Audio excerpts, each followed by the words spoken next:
एक मछुआरे ने समुद्र में एक खास तरह का तार का जाल फेंका। वो रहस्यमयी जीवों को पकड़कर दौलत की आजादी पाना चाहता था, लेकिन उसने कभी उम्मीद नहीं की थी। जाल डालने के तुरंत बाद जहाज जोर से हिलने लगा। स्टील के जाल से जुड़ी मशीन से सीधा धुआं निकलने लगा। जाहिर है यह वही समुद्री दैत्य था जो कल भी मछली पकड़ने के जाल में फंस गया था। हालांकि इस बार जाल टूटा नहीं, लेकिन जब कप्तान जाल खींचने लगा तो 2 मीटर मोटी स्टील की केबल आगे बढ़ने की बजाय पीछे हटने लगी। 1 मिलियन टन की मछली पकड़ने वाली नाव लगभग पलट ही गई थी, लेकिन मछुआरे ने फिर भी अमीर बनने का यह मौका नहीं छोड़ना चाहा।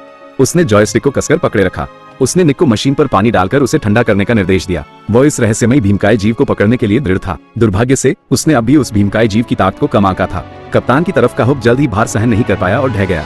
केबल को समुद्र में घसीट लिया गया। ये देखकर कि वे तीनों अब मछली के पेट में समाने ही वाले थे, लाचार होकर मछुआरे को प्लायर्स लाना पड़ा। उसने धड़ाम से केबल काट दी। वे जाल से बाहर निकल गए और अपनी जान बचाई। घर लौटने के बाद उन्हें जितना ज्यादा इसके बारे में सोचा उतना ही कुछ गड़बड़ लगा। बूढ़े कप्तान को अचानक याद आया एक नमूना जो उसने अपनी जवानी में पकड़ा था और एक शहरी किंवदंती। अफवाह थी कि समुद्र में एक जलपरी रहती है। वो समुद्री जीवन की रक्षा करती है और प्रदूषण को रोकती है। कभी कभी वो एक लड़की का रूप ले लेती है, किनारे पर आकर इंसानों के साथ खेलती है। और इसने अचानक निक को मैरी की याद दिला दी, लेकिन उसने सोचा कि यह सिर्फ एक किंवदंती है। उसने इसे ज्यादा गंभीरता से नहीं लिया। उन्हें लगा था कि मछुआरा ये सुनकर खुद पर काबू रखेगा।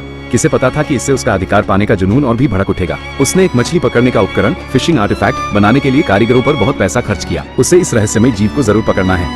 बेटा, मैं संकट मोचन हनुमान हूँ। मैं तेरे सभी संकट दूर कर दूंगा। तू इस वीडियो को लाइक करके चैनल को सब्सक्राइब कर ले और कमेंट में जय श्री राम लिख दे।